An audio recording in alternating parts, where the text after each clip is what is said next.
Mesdames, Messieurs, bonjour et bienvenue sur notre chaîne YouTube. Ici nous vous donnons la clé, alors si vous êtes nouveau, abonnez-vous et cliquez sur la cloche de notification pour ne plus rien manquer. Cela fait, on peut commencer. Burkina Faso, situation confuse à Ouagadougou où des tirs ont été entendus. Le signal de la télévision nationale est interrompu. Des soldats burkinabés sont vus déployés à Ouagadougou, la capitale du Burkina Faso, le 30 septembre 2022.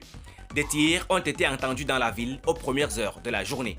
De nombreux Burkinabés ont entendu des tirs vendredi 30 septembre 2022 avant l'aube à Ouagadougou, la capitale du Burkina Faso, dans le quartier abritant la présidence et le QG de la junte militaire au pouvoir depuis janvier dernier, et le signal de la télévision nationale a été coupé.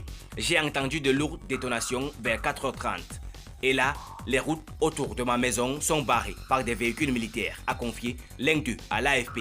Vivant près de la présidence, l'origine de ces tirs restait inconnue vendredi matin.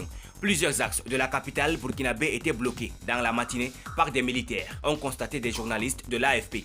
Ces militaires sont postés sur les principaux carrefours de la ville, notamment dans le quartier Ouaga 2000, où se situe la présidence et le camp militaire de la junte au pouvoir, mais aussi devant le siège de la télévision nationale, a constaté l'un d'eux. Le signal de la télévision nationale a été coupé vendredi matin. Un écran noir remplaçant les programmes avec un message indiquant « No vidéo signal », pas de signal vidéo. Les attaques djihadistes se multiplient. Le Burkina Faso est dirigé par une junte militaire qui a renversé le président élu Roch-Marc Christian Kaboré. L'homme fort de cette junte, le lieutenant-colonel Paul-Henri Sandaogo Damiba, avait promis de faire de la sécurité sa priorité dans ce pays miné depuis des années par des attaques djihadistes.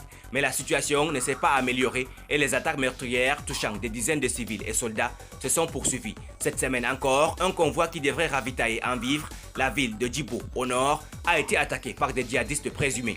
11 soldats sont morts, 28 personnes ont été blessées et 50 civils portés disparus selon le dernier bilan officiel.